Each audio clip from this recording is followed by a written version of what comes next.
Hey, thanks for being a part of the conversation. This is Play It Forward. Real people, real stories. The struggle to play it forward. Episode number 588 is with Taylor Hart from the group Black Rock Candy. Hello. Hey, how are you doing today? Good. How are you? Doing fantastic. Got a big old thunderstorm happening right now. I'm just praying that we don't get knocked without power. Oh, jeez. I know how that goes. That's awful. Man, what a sound you have in this band. I mean, I got to tell you, I hear unity going on in this, in the music that you have. It's almost like everybody brings their own game, and it creates a harmony in a way that says, yeah, we're working together on this. It's not a one-sided view. Mm-hmm. Yeah, no, honestly, like, we have such variety in our music inspiration, and I feel like when it comes to creating it, somehow, I don't know how, but somehow it all just comes together. And I think we're really blessed to have so many awesome musicians in this band. And so, yeah, thank you so much for saying that. I mean, a jam session with you guys has got to be legendary in the way of being able to be open with each other because of the way that this song Trouble comes together. I mean, there's something very, very smooth about it. Yeah, honestly, like, thank you so much. With Trouble and like all our music, sometimes like it just flows, and I think for this song, it was definitely like that, you know, in terms of just sitting down and getting together and being like, okay, guys, I have this riff. I think this will sound good. You know, our guitarist and our producer, they're really good at that. And like exactly what you said, everything just kind of blends. It's almost like a jam session. And when you start to put all that other stuff on top of it, like the singing, the melodies, the lyrics, somehow it just all comes together. And so, yeah, I'm really proud of this song for sure. Do you think it's because you guys have been out there on the road together and you've done things and you know who your audience is, so that when you go into the studio, you physically see them inside your head and heart? Yes, for me as the one who's writing the lyrics, I definitely have the audience in mind 100% of the time. And also, you know, with the band and being comfortable to share those experiences and the energy, we all have like a collective idea of what we're going for before we even sit down and start. And I think that really helps us have an idea of where to go, because our first album that we wrote, you know, it was definitely almost like a trial, but, you know, we were still figuring it out, and I definitely feel more proud, or I am proud of all of them, but, you know, definitely feel more comfortable with where we're sitting in this new track, these new songs. And like, yeah, it's exactly what you said. Just somehow we just mesh into this one. And I'm so excited about it. Well, it's the kind of song that I want to hear on my new rock station. But at the same time, I also want to have these new classic rock stations pick it up and make it a third generation rock song, because there's some inspiration in this where there are times I hear Sammy Hagar. There are times that I hear Ann Hart of the group Hart. I mean, there's just so much inspiration from the paths that were here before you. Mm-hmm, right. And that's exactly what we're taking from. Like, obviously, we want to have almost a nostalgic feel, but with a modern spin. You know, we're very inspired by Heart, you know, and exactly all the music that you would grasp when you first listen to that. It's exactly what we're inspired by. For me personally, Heart for sure, but also like the newer stuff. I don't know if you know Olivia Rodrigo, but she has some really cool new stuff in her songs that it's almost for her nostalgic too, almost like the 90s 2000s. And so for us, we were kind of pulling from both and seeing like, you know, what can we do to put it together and make it sound fresh but also nostalgic. What is it like for you to have those guitar riffs that you do, because they've got their own uniqueness to them, but then when you have to bring in the vocals, you have to kind of share that stage with the riff as well as the vocals? Yeah, so every, you know, songwriter writes a little differently, but personally, I do go with the riffs of the guitar, and nice. That really gives me inspiration when it comes to melodies. And yeah, honestly, so my sister is the guitarist, and she's just, I'm so proud of her, but like, she really can just come up, her with our producer as well, come up with the most, like, I don't know, just gritty, cool riffs. And that gives me inspiration to write melodies on top of that. And so it's so fun to do, you know, have that, the creativity be, thrown out there. To create with your sister, has that been something that's been your entire life, or was it something where one person was, walking down the hallway going, whoa, you're playing music. What's going on here? Yeah, so my sister and I, we started off as like a student band, and she did not want to start. She did not want to play music at all. I was like the singer, the diva in the family, and my sister was like, I want to do, we were young at the time. She's like, I want to try sports. I want to do karate. I want to do all this stuff. Like, Izzy, can you really just like play the guitar for my band? And she was like, okay, fine. And she ended up loving it. And she doesn't know what she would do without it. And so it started off not what you would think. And now we do everything together. Yes. Like, I think the band has really made us even more I don't know what the word is, but intertwined, I guess. Like, we're like peanut butter and jelly, my sister and I. We just get each other so easily. And I think part of the being in a band really makes it, because we're together all the time, Yeah.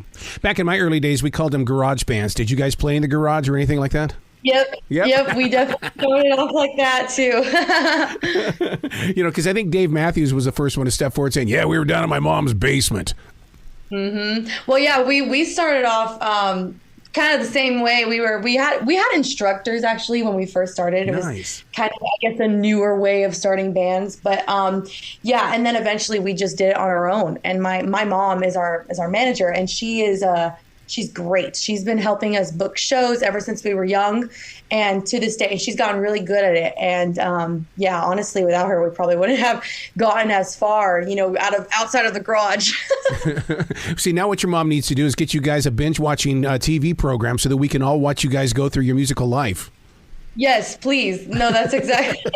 I used to joke about that all the time, because there's some crazy stuff that goes on, in bands. And so, you see it on TV shows and movies, how bands happen, especially when you have families involved, it can get, you're so passionate about it. And so it's definitely an interesting dynamic, to say the least. That album cover looks like it's big city street art. Is that what inspired you to do it? So, yeah, we have an amazing friend who does like amazing artwork, and he's like on TV shows and the news, and he works on different projects all over. He just did a Barbie premiere, and like he lives very close to us. And so we asked him, we had an idea for it, and we were going for, the idea was something beautiful, but like also kind of deadly. Mm-hmm. And we were like, what can we do to portray that? And so we asked him, I said, can you try and like make a tree? Make a tree, and maybe underneath it be some skulls, because do you think there's like more meaning to that? And also just my background, my love of like the art. I like the almost like it's real art, Yeah. And so we really wanted to use that for the album cover, and the artist, is so amazing. And he just did everything that we asked for, and it came out so awesome. You're going to put that on T-shirts and posters, because that's the kind of stuff that people see at a concert or a show, and they go, I've got to have that. Yep. No, we do. We do have merch for sale, like with the album cover on it. We have CDs, we have stickers and stuff like that. One of the fascinating things that I love about music fans today is that they're so willing to talk about the T-shirts that they're wearing, because you'll see a band name on a shirt, and boy, it's like they become Casey Kasem in that moment, or even a Ryan Seacrest, and they start telling your story without you being there. I know, it's so cool, and like our fans are so cool to like be sharing it, and like they'll post pictures with this. They're wearing like our merch, and I think it's so fun. And sometimes this is the craziest part. Sometimes we'll be driving around, and I literally will see a sticker on like a car that says Black Rock Candy, and I'm like, oh my god, this is crazy. It's a little bit surreal. I'm also like, outside of being a singer, I have a full-time job of being a substitute teacher. Wow. And so sometimes, I know, and so sometimes I'll see students walk around with a T-shirt on, and I'm like, like, I don't know if they're aware that their sub is the singer, but it's kind of funny. But yeah, no, it's really, really interesting. And I personally love the merch side and the I guess the business side of being in the band, because I love the designs and coming up with new stuff. We have some new stuff with Honey. We have a tour T-shirt. Wow. That we release. And so that was definitely like one of the coolest things that we've made. And so, yeah, the merch is just so fun to work with. How often as that substitute teacher do you use your personal experiences with the public when on that live stage or the negotiations and things? You use that as a tool to help get into the heart of a student who could be lost.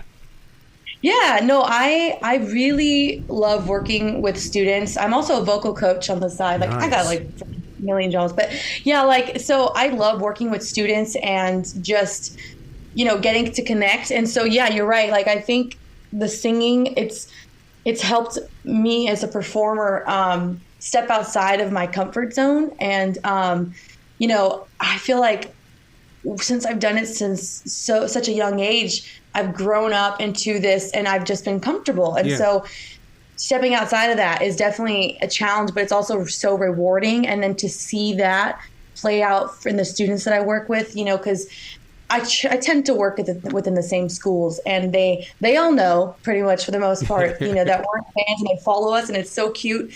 And even their parents, they'll go to shows, and I just think it's so cool to see that. Yeah, I wish more people would do that and understand that, because, even in radio, I've been in the business for 44 years. There for a while, I lost the vision of who I thought the listener was. So I went and got a job at a grocery store because it put me right there in front of those people who are listeners. Yeah, you're exactly right. And that's kind of what our approach was with Trouble, because I wanted it to be I wanted the mass to be able to listen to it and be like, I like this song, whether you like rock, country, pop, like whatever it is. I was like, this needs to be something anyone can listen to, because from my perspective, I didn't actually grow up being like a full out rock listener. Like I did listen to rock, like the classics and everything, and like 80s rock, but I also listened to a lot of pop, and I had so much different variety. And so knowing that going in to our EP, I was like, what can we do to make this super listenable to just anyone? I was gonna say, how do you put the? Can you tell there's a thunderstorm going on? Can you hear it in the background? Oh yeah, I can definitely hear it. So how do the songs come into play then? When you've got that much variety inside your musical soul, how do you know where to make that twist to go? Okay, I'm going to play a little bit of pop, but I'm going to mix in a little bit of country. When do you know you've got the right mix? So that's honestly been the toughest part of it all, finding like a sound that not only sounds like us, but sounds like it fits within the audience that we're going for. Because as you know, the world is constantly changing, and music is always being put out differently, and different people are always trying to be unique. And so it's really hard to find that happy medium of all of that. So I was like, we need to keep rock alive in some way, but also hit this audience. And so our audience for sure was definitely, like I said, the mass. Anyone can listen to it. That's what mainstream is. And so we definitely were like, we want to be almost like the next No Doubt, where they were, or Green Day, where they kind of went against the grain and didn't do exactly what rock and roll was, but they did do more mainstream. And it sounds just as like amazing, because everyone can listen to it. Like, everyone knows Just a Girl, Yeah. So that's definitely kind of the vibe we were going for.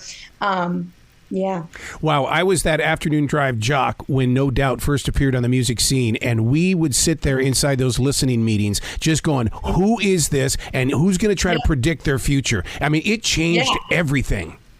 Right. And I wasn't born in the 90s, but, growing up and listening to No Doubt and different, female artists, rock artists, and, trying to grab inspiration on that, I definitely was like, this is something, like, it gives me inspiration, and kind of a guideline. So it definitely helps to have people like that out there, and it helps pave the way for other artists like us that are trying to still break through. So, you just, breaking through, you just gave me a vision here that you seem to be the type of person and an open heart in the way that as you go and get bigger, you go into these cities, and with your vocal training, you have like a little band camp for young up and coming artists in each one of those cities. Mm-hmm. Yeah. We,